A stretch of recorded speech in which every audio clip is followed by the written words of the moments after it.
nè anh ạเราเนี่ยบางđây cũng vẫn làm bài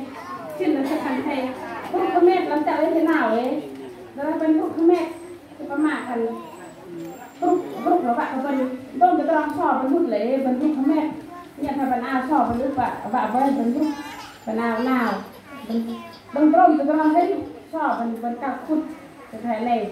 mà không cái đòn là cái thầy vấn đề cho dò mà các bạn buồn bên qua với các làm vần thầy vấn đề cho dò ngày vần cái câu vần người ta buồn vần các làm vần làm cái đây cho dò nọ các nam bên nọ vần đây và thành cái tiếng cầu đây cho dò thầy này là tới ngày này đừng vần thấy rồi thì thầy vần mà các bạn buồn vần qua với các làm vần thì thầy vấn đề cho dò chỉ có mà thầy này sẽ cần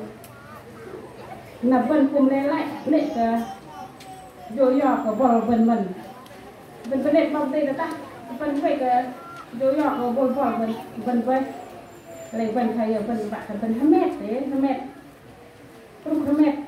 bạn thành không 2 mét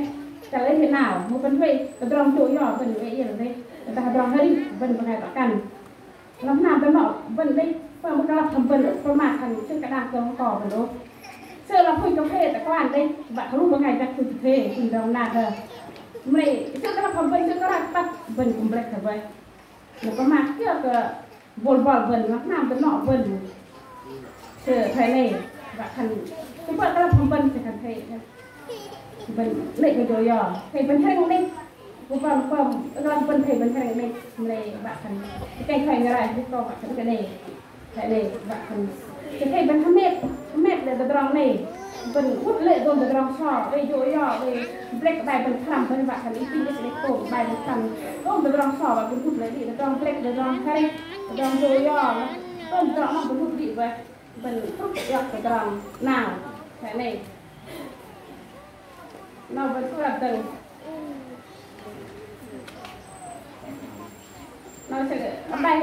bài đọc tạp cái này bài bên đấy chắc hơi nặng bài này in tao hả in tao đã xét là mùa vụ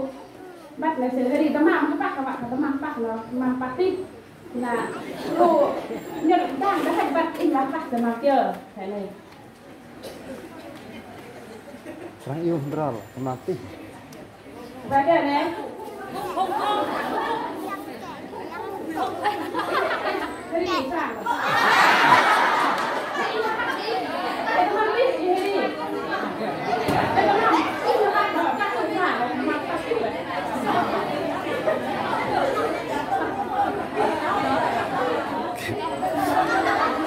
Hari Pak, ini kue kalau mau mulai lang kenapa?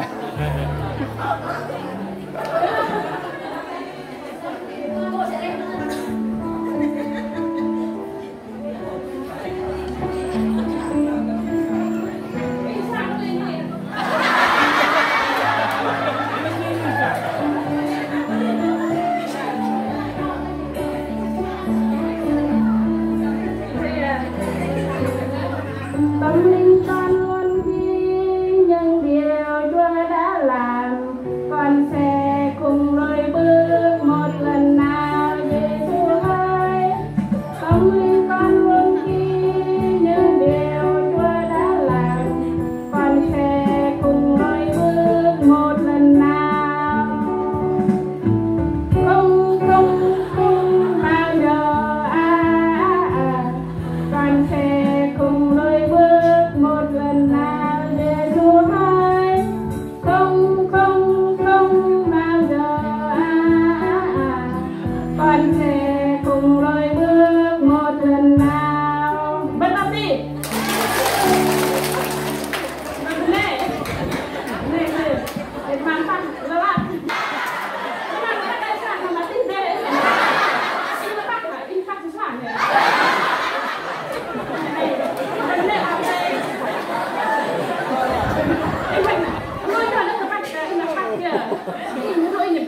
Thank you.